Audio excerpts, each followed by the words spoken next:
I'm Logan Crawford, and right now on Spotlight, we're taking a look at a remarkable book. It is called Loving My Life, my story of strength, love, and determination. It is written by a wonderful author. Her name is Peggie Jones. This deeply personal memoir is a journey from her earliest memories to the present, offering a poignant and inspiring testament to resilience, the quest for love, and the power of storytelling as a form of healing. We're delighted to have this very talented author join us here today on Spotlight. We thank the team at Atticus Publishing for helping us put her in the spotlight today. And we ask viewers like you to support writers like her by subscribing to our channel and by purchasing her wonderful book. The links are below this interview. Peggie, great to see you here today on Spotlight. It's great to be here.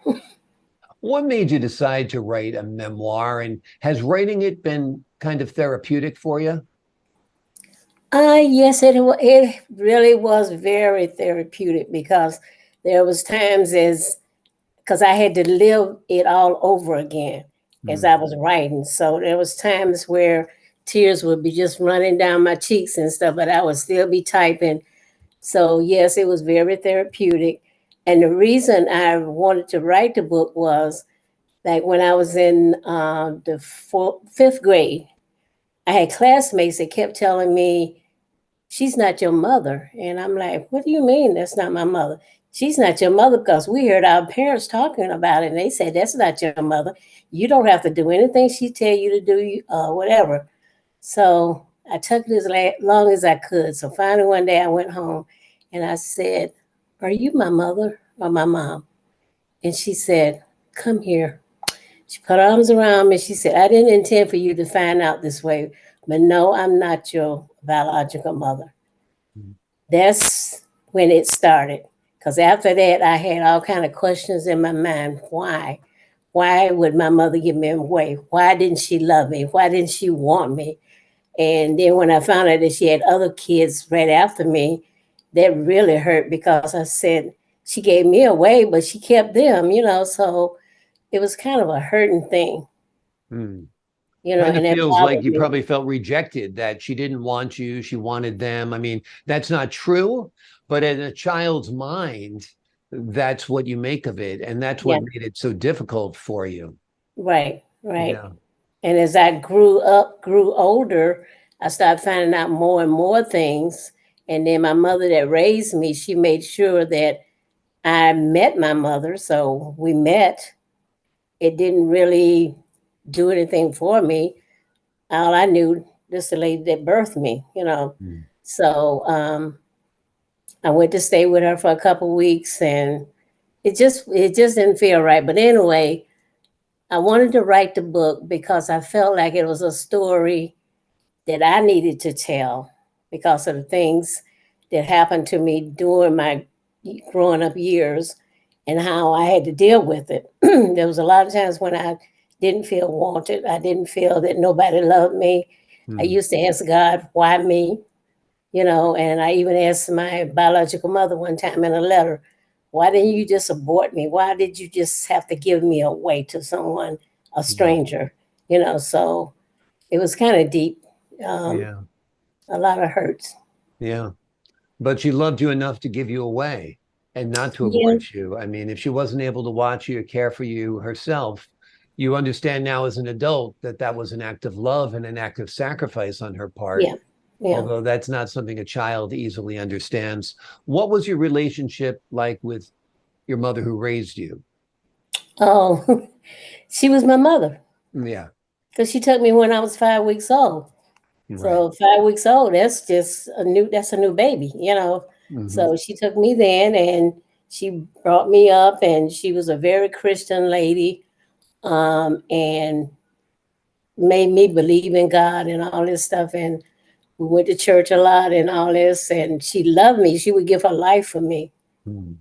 Because one time I went to stay with my biological mother for a week or two, and I overheard her and her sisters saying that they were going to keep me, Mm. and I was like, oh no, no. So I snuck out and I went down the street to a payphone and I called my mother that raised me and I said, they're talking about keeping me, and she said, what?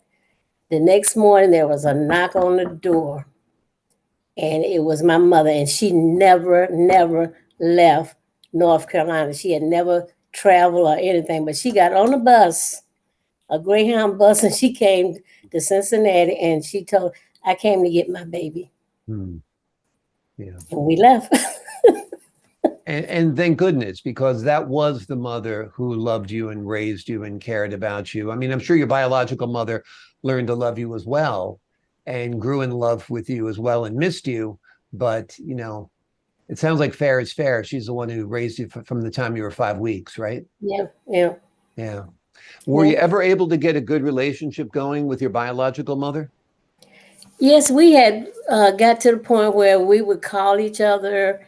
She would call me, or I would call her. She would send me cards like for birthday, Christmas, and holidays and stuff. And we would talk, and we would get before she passed. We was getting kind of close.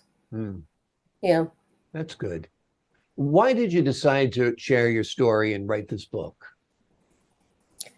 I decided to write the book because there are chapters in there that not being able to grow up with a family, Mm-hmm. my mother and my father together, it had a deep effect on me. Mm. Um, I guess I would say it caused me to make a lot of mistakes Yeah.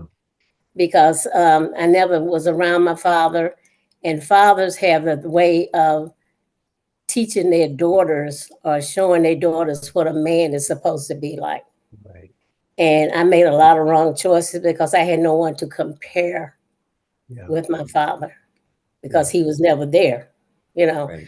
I had a stepfather, but he wasn't really there either. So Right. I had no one to, compare with. Yeah. And that How was everything. how important is faith to you in your life and going through the challenges you faced? How important is what? Faith, faith in God, Faith. faith in Oh, religion. faith made it was 100+% of me being determined and strong, saying, to myself that I'm going to make this, I'm going to make it out of this. I'm going to be a better person than she was. I'm not going to give my children away or anything like that. Um, because, like I said, I was brought up in the church and I believed in God. I still believe in God. I know that He made things work out the way they did because my real mother, she gave me life, but my second mother, she was there to make sure that I had a life. Hmm. And that was very important. And that was God's way of putting me where he felt like I belonged to be, for someone to love me and to bring me up the way she did. Yeah. After you wrote the book or while you were writing the book, did you gain like a better understanding of your situation, of the challenges you faced, of the issues of abandonment and so forth? Yes, I did. As I wrote it, I think I grew along with writing, you Hmm. know, um, and becoming a woman and having my own children. It made a big difference, and made me more determined to let other people that might have gone through what I went through, or know someone that has been where I've been, and it would make them help them to see, well, she did it, she made it through it, she was strong, she was determined. So that's what I'm going to strive for. I'm going to be determined, and I'm not going to let this be a generational curse on me. Yeah. So I wanted other people to know what it's like, how you can come out of it, how you have to be strong and believe that you don't have to be there. You don't have to let that affect your life, because there were situations where I could have went many ways, Hmm. and it wasn't good ways. Right. So, but being a Christian and knowing that God was on my side and everything, it didn't take me there. So I wanted everyone that read my book that could identify with something that I said, or said in my book that would help them to be stronger and more determined. Yeah, absolutely. I think you've accomplished that goal. I think this book is going to be a great resource for many, many people. Why did you decide to name it Loving My Life? Well, the first book that I wrote, it was the title of it, believe it or not, I got it right here, was Are You You My my Mother or mother? My Mom? Yeah. Okay, there is a difference in my opinion and my perspective and my belief. There is a difference in a mother and a mom. Hmm. Anyone can become a mother, Yeah. but a mom, she will give her life for you. She will be there when nobody else is there for you. Yeah.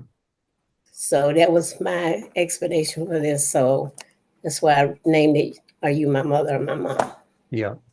And Loving My Life, you named it that because And the love in my life after I grew up and after I wrote the book and was writing the book and everything, I found out that I could love being where I came from yeah, and what the process was to to make me be a stronger woman, to make me be determined that what happened then I could forget it and move on.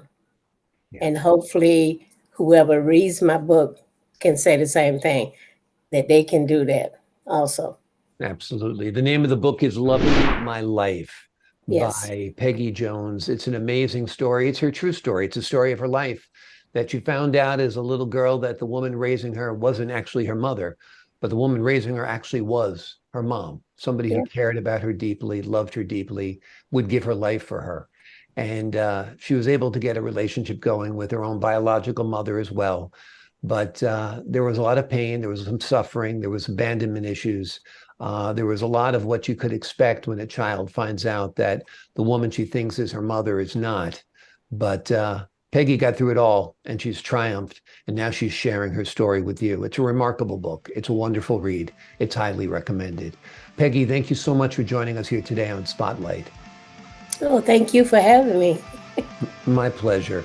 And to the folks at home, I'm Logan Crawford, thanking you for your time this time. Until next time on Spotlight.